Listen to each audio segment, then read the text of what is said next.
Welcome to the Bite Size Security Podcast, your source for practical online security advice. Join me, my guests, and sometimes my trained AI voice as I explore ways to protect your digital footprint against the growing cyber threats.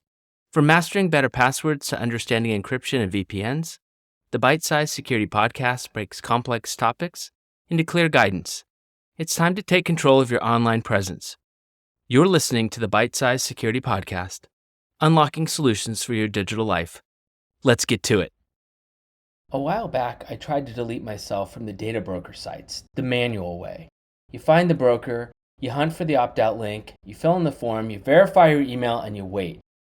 And I made it to about broker number 12 before I quit.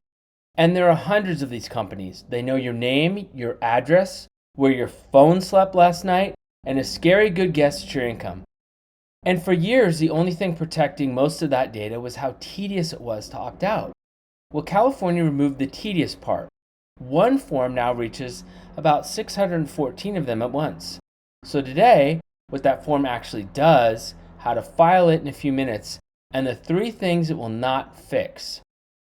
And this is Bite Size Security, the show where we make one security or privacy story and cut it down to something you can act upon before your coffee gets cold.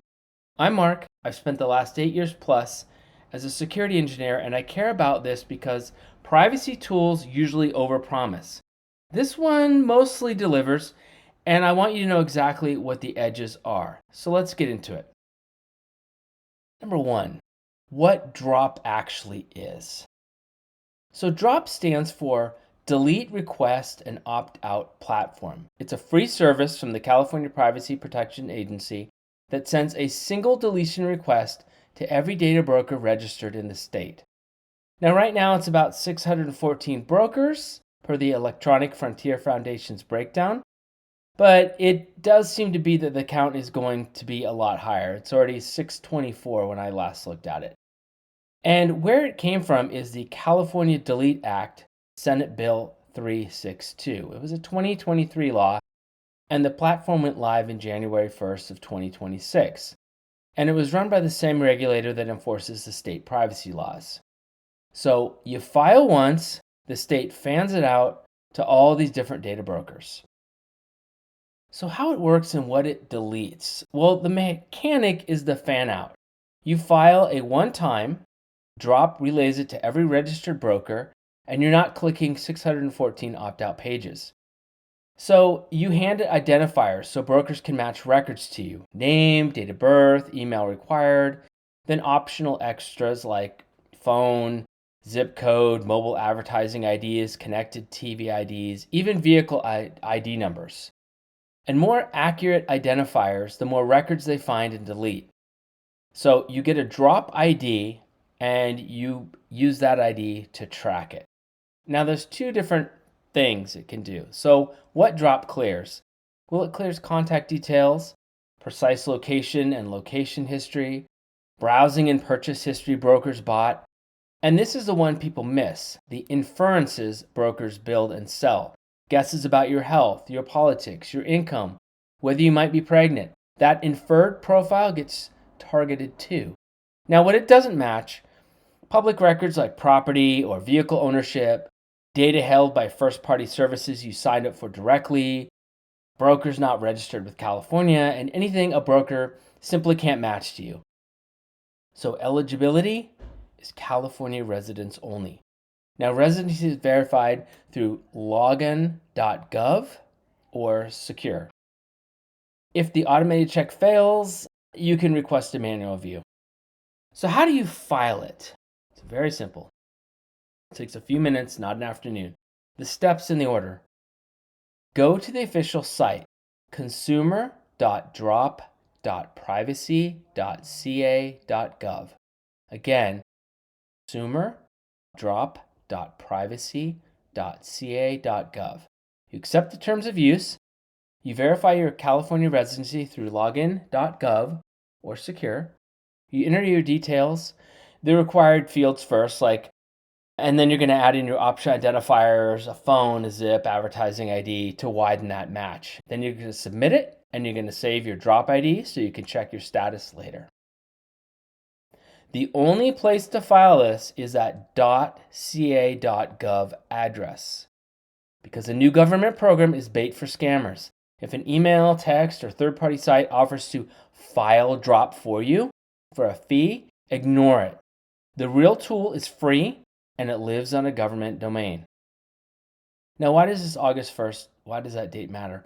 Well, the tool's been live since January, but the compliance clock starts August 1st, 2026. That's the news hook.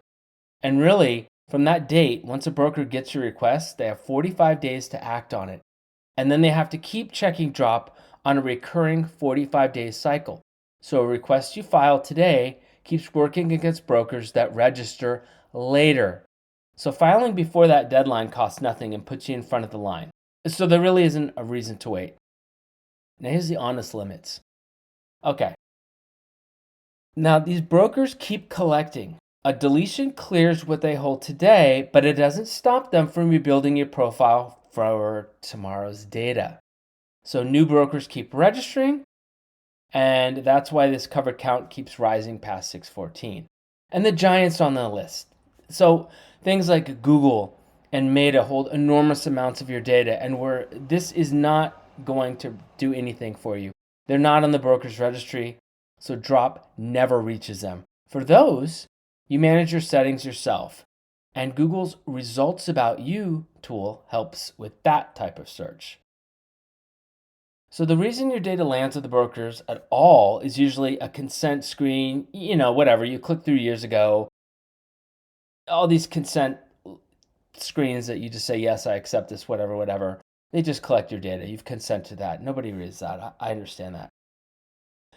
Drop is a reoccurring maintenance task, not a one-time cleanup. So you're going to go back. You're going to plan to refile every several months. You're going to look, you're going to add a new phone number, a new email, whatever you have, and it will just keep matching that data if it finds it in brokers, and then it removes it. And again, those new brokers are going to keep registering. All that data profile is going to keep building, but this is going to go through every 45 days and remove you, and you're going to maintain it. So what if you're not in California? Okay, drop is California only for now.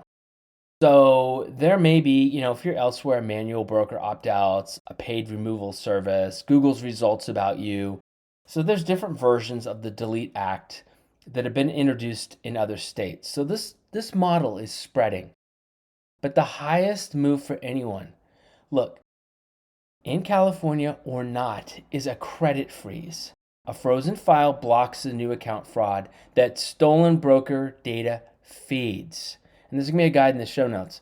But whether you're in California or not, freeze your credit. It's free, it's easy, it's online, it is so simple, and it blocks a lot of that stuff to the new account fraud. So all these stolen broker data feeds, your email, your name, your address, where you've lived, that someone could use to get a credit card or do something, freezing your credit now is the most important free thing you can possibly do. So here's your homework. If you live in California, go to consumer.drop.privacy.ca.gov, file the request, save the drop ID, and set a reminder to do it again next year. If you don't, freeze your credit this week and then start with the manual opt-outs. Data brokers built an entire business on the bet that opting out was too annoying to bother with. California called that bet. The least we can do is take the free win. And privacy isn't a one-time click, it's a habit. This has been Bite-Sized Security. I'm Mark, and I'll keep it bite-sized. Links to everything I mentioned are in the show notes. Take care of your data. Thanks for listening to another episode of Bite-Sized Security, the quick-hitting podcast serving bite-sized tips to boost your online safety. We covered a lot of ground today and easy-to-digest nuggets of practical cybersecurity advice. If you want to learn more ways to protect your data and identity online, be sure to subscribe for future episodes. We'll continue breaking down complex security topics into straightforward guidance anyone can apply. Visit our website, bitesizesecurity.show, for recaps and show notes from all of our podcasts.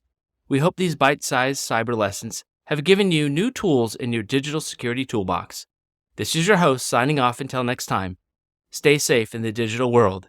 You've been listening to Bite-Sized Security.